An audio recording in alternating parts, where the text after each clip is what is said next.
8th में एक chapter 7 है कंपेयरिंग क्वांटिटीज, उसको हमको करना है।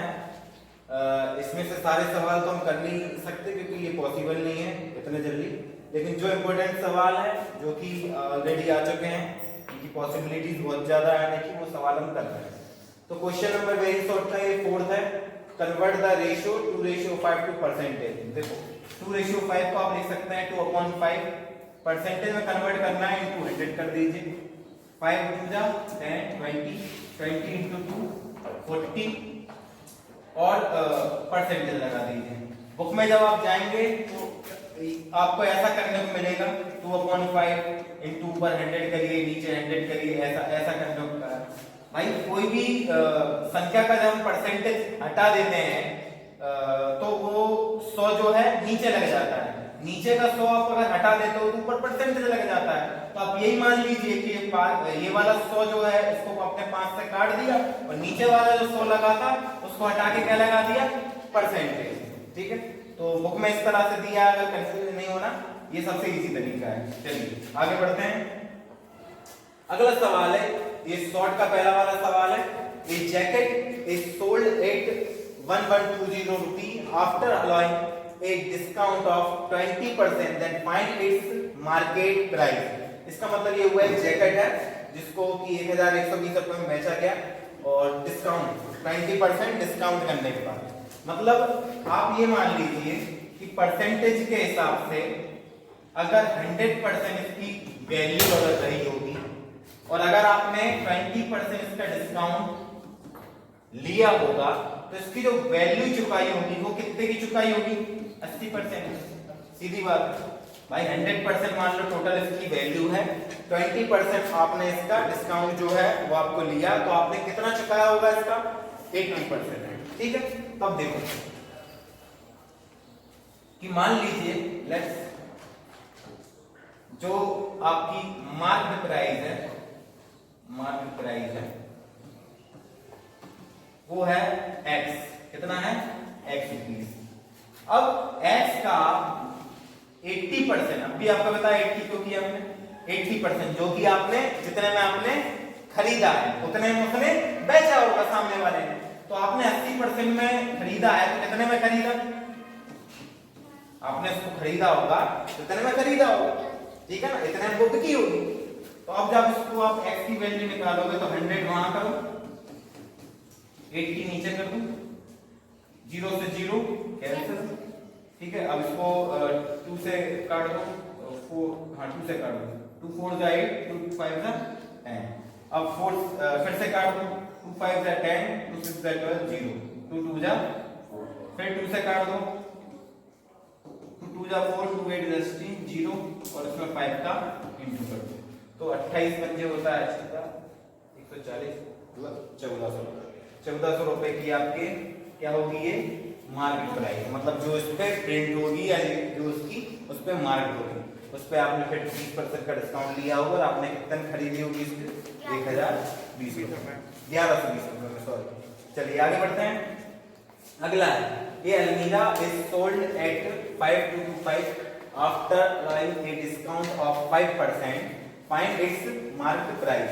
ठीक है, एक अलमीरा है, ठीक है, आप खुद सोच के देखो कि आप उसकी टोटल वैल्यू आपके पास कितनी है, 100%, कितनी है, 100%। आपने 5% उसका डिस्काउंट लिया, कितना, 5%, तो आपने कितनी वैल्यू का उसको पे किया होगा, 95% का, कितने का, 95। तो भैया कहने का मतलब ये है कि अगर आप उसकी मार्क प्राइस जो है वो अगर मान लोगे कितना, x रुपए, कितने मान लोगे, x रुपए, तो x का जब आप ये 95% निकालने जाओगे जो कि तुमने चुकाया है उस अलमीरा के लिए, वो किसके बराबर निकालना है, जो उसकी रुपयों में वैल्यू आएगी। तो कुछ नहीं करना है, 100 को उधर ले जाना है और 95 को इधर, ठीक है, सिंपल। 5 से 5 दूनी 10, 0, 5 एकम 5, 5 नाम 45, यहां तक कोई दिक्कत। अब देखो कुछ नहीं, इस 5225 को आपको 19 से डिवाइड करना है, 19 दूनी 38, ठीक है, 12 में 8 गया 4, यहाँ 4 में से 3 गया 1, फिर कितना होता है 2, ठीक है। 19 सत्ते कितना होता है 119, 19 अट्ठे 136, 136। तो यहाँ आपके पास आएगा कितना,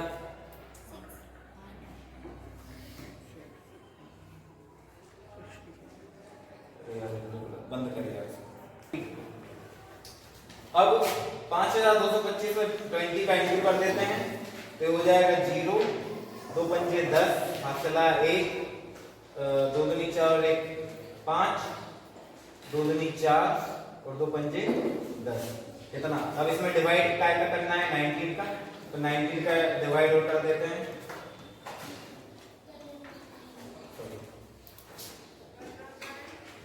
19 पंजे 95, जब इसको माइनस करेंगे तो 9 बचेगा, फिर आपको 5 बताना है 95, 19 पंजे 95, ये पूरी बार कट गया और डबल 0, तो आपका x की वैल्यू आई 5500, यही आपका क्या है फाइनल आंसर।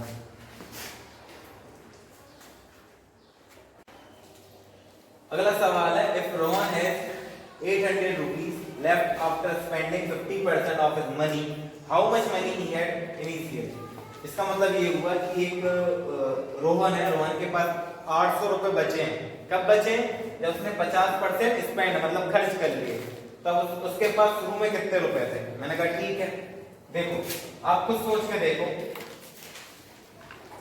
कि अभी रोहन के पास, अगर हम रुपयों में बात करें कि रुपए कितने बचे हैं, रुपीस रुपए में, तो हम बोलेंगे 800 रुपए। कितने बचे हैं 800। लेकिन जब हम परसेंटेज की बात करेंगे कि रोहन के पास परसेंटेज के हिसाब से कितने रुपए बचे, तो अभी कितने बचे होंगे 50%। कैसे भाई 50% आपने खर्च कर दिया तो बचा कितना आपके पास 50%, ठीक है। तो भाई रोहन के पास जो रुपए बचे हैं 800 रुपए वो, और ये 50% जो परसेंटेज में आया वो कैसे होने चाहिए दोनों बराबर। तो भैया मान लीजिए कि उसके पास सपोज x रुपए थे, कितने रुपए थे। अब x का जब मैं 50% जो कि उसके पास बचा हुआ है वो निकालूंगा तो रुपयों में किसके बराबर निकलना चाहिए 800 रुपए।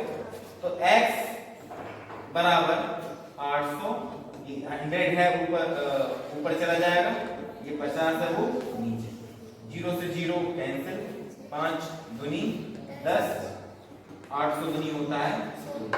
उसके पास शुरू में कितने रुपए थे 1600, आधे रुपए मतलब 50% वो स्पेंड कर दिया तो बचे कितने होंगे 800, ठीक है। तो ये आपका क्या है फाइनल आंसर। अगला करते हैं। अगला सवाल है, out of 25 student 72% students are interested in math. How many students are not interested in math? देखो सिंपल सी बात है, आपके पास 25 बच्चे हैं, कितने बच्चे हैं 25 बच्चे हैं। अब इस 25 में से 72% ऐसे हैं जिनको मैथ कैसी है पसंद है। मैथ क्या है पसंद है। भाई मैंने आपसे पहले ही कहा था पूरी परसेंट की वैल्यू कितनी रहती है 100 में 72 जो माइनस करो कितना बचेगा 28, मतलब ये 20% ऐसे व्यक्ति होंगे जो नॉट इंटरेस्टेड होंगे, जो कि इन मैथ। बात समझ में आ रही, ठीक है भाई। आपने बोला 72% मैथ में क्या लेने वाले हैं इंटरेस्ट, तो बाकी 28% जो बचे वो इंटरेस्ट नहीं लेते होंगे। आपको वही निकालना था, how many student are not interested. तो 25 का आपको निकालना पड़ेगा बाबू 28। यहां तक कोई दिक्कत? तो देखो 25 से कम 25 चुके होता है 100 और 4 सत्ते 28, मतलब 7 स्टूडेंट ऐसे हैं बेटा जिनको की मैथ नहीं पसंद, ठीक है। ये क्वेश्चन नंबर 6 है, the cost price of 12 chairs is equal to the selling price of 10 chair, find the profit percentage. ठीक है, देखो इस सवाल करने के लिए मान लो कि जो एक चेयर का कॉस्ट है, एक चेयर का जो कॉस्ट है वो कितना रुपए है 1 रुपए है। कितना रुपए है 1 रुपए। तो 12 चेयर का जो कॉस्ट आएगा वो कितना आएगा 12 रुपीज। कितना आएगा? अब according to question, according to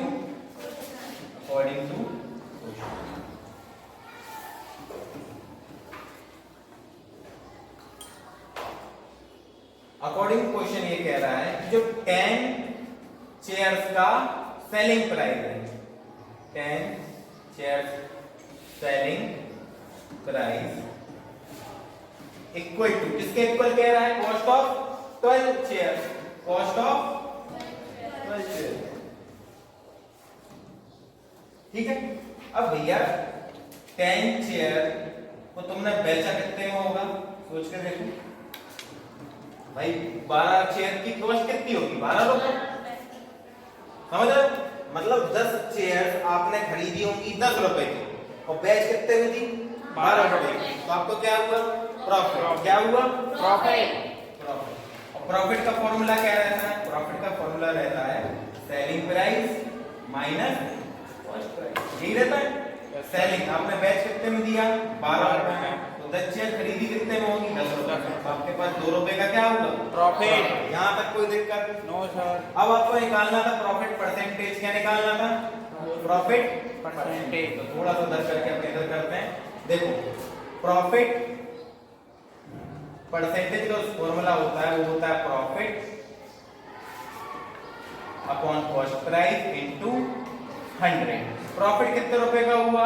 2 रुपए का। सेलिंग प्राइस कितनी थी आपकी? 10 रुपए। 10 रुपए में खरीदी थी ना, बेची तो 12 में थी। और इनटू 100। 10 0 से 0 2 10 जा 20%। आपको क्या हुआ? प्रॉफिट। ठीक है। अगला देखो, अगला है Saket purchase a cooler for 4400, मतलब 4400 इंक्लूडिंग जीएसटी। इसमें जीएसटी इंक्लूडिंग है कितना? 10%। Find the price of the cooler before GST was added. देखो हमेशा मैं कहता हूं कि जब भी परसेंटेज में कोई चीज ऐड होती है तो 100 के ऊपर ऐड होती है, और अगर वो कम होती है तो 100 से नीचे होती है। जैसे मान लो, आप सोच के देखो कि पहले तो आप मान लो कि let's cooler price before GST added, उसको कितना मान लो? x rupees. कितना मान लो? x rupees. अब ध्यान से सुनना भाई, x का सॉरी, अब अभी जीएसटी देखो। जीएसटी आप कितना बोल रहे हो? 10%। मतलब एक्चुअली में कितनी लगी होगी? 110%। बताया था परसेंटेज में अगर जीएसटी ऊपरी खर्चा है एक प्रकार का, समझ में आया? जो उस प्राइस के अलावा लगता है आपको देना पड़ता है। तो भाई x का आप जब 110% निकालने जाओगे, ठीक है ना, मतलब आप सोच के देखो कि आप 100% तो दोगे, वो 10% और एक्स्ट्रा दोगे काएगा जीएसटी का। तो मतलब इसका ये टोटल जो आपने प्राइस माना है उसका कितना दे रहे हो आप? 110%। तो वो कितना बराबर निकलना चाहिए? जो आपने चुकाया है ऑलरेडी। तो इसको सॉल्व करना है बस। x 4400, ये 100 चला जाएगा ऊपर बेटा, और ये 11 0 से 0 11 चुके 44, तो 400 और ये 0 4000। तो बेटा जीएसटी के पहले वो कितने रुपए में हो रही होगी? 4000 रुपए में। 400 रुपए उसमें क्या लग गया होगा? क्या लग गया होगा? जीएसटी क्या लग गया होगा? अगला देखते हैं। अगला ये सवाल है कंपाउंड इंटरेस्ट। क्या करना है आपको? कंपाउंड इंटरेस्ट निकालना है। क्या निकालना है? Compound interest. तो देखो हमने कंपाउंड अमाउंट का फॉर्मूला पढ़ा था। क्या होता है? P plus 1 plus R upon 100 की पावर n। ठीक है। D क्या रहता है बेटा? प्रिंसिपल। क्या रहता है? प्रिंसिपल। R क्या रहती है? रेट। और n क्या रहता है? टाइम। यहाँ तक कोई दिक्कत? ठीक है। मतलब आपको सॉल्व करना और कुछ नहीं है। देखो इधर तो कंपाउंड अभी इंटरेस्ट नहीं निकलेगा, क्या निकलेगा? अमाउंट। अमाउंट का फॉर्मूला है जो तुमने पढ़ रखा है। तो देखो 10,000 1 प्लस R कितना है बेटा? कहाँ गया? 5 अपॉन में 100, और इसकी पावर कितनी आएगी बेटा? इसको सॉल्व करना है। इधर देखो ध्यान से, यहीं इसको काट दो, 5 एकम 5 दूनी, ठीक है। तो ये इतना आएगा, ध्यान से देखो इतना ही आया। अब देखो 10,000 इंटू, यहाँ एलसीएम लोगे तो कितना आएगा बेटा 20 एकम और 1 बन जा, ठीक है। तो तुम्हारे पास आएगा 10,000 इंटू 20 और सॉरी पावर भूल गए, ठीक है। 20 और 1 21 बटे 20 कितनी बार लिखेंगे हम 2 बार, क्यों? क्योंकि स्केल लगा है। यहाँ तक कोई दिक्कत? चलो ये 0 से 0, ये 0 से 0, 2 पंजे 10 0 और ये हो जाएगा 25 इंटू 21 का 21 होता है 4 4 1, 25 एकम 25, यहाँ से लाया 2, 25 चुके 100 और 2 102, यहाँ से लाया 10, 25 चुके 100 और 10 100, ठीक है। तो ये आपका क्या आया? अमाउंट। क्या आया? कंपाउंड अमाउंट आया। आपको इंटरेस्ट निकालना है, इंटरेस्ट कैसे निकालते हैं अपन कि अमाउंट में से प्रिंसिपल को क्या कर देते हैं? माइनस। तो आपके पास क्या निकल आता है? इंटरेस्ट। तो देखो इंटरेस्ट निकालना है, अमाउंट कितना है आपके पास? इतना, इसमें से कितना प्रिंसिपल अगर हटाओ 10,000 बेटा, तो आपके पास आ जाएगा 1025 रुपीस। ये आपका क्या आ गया?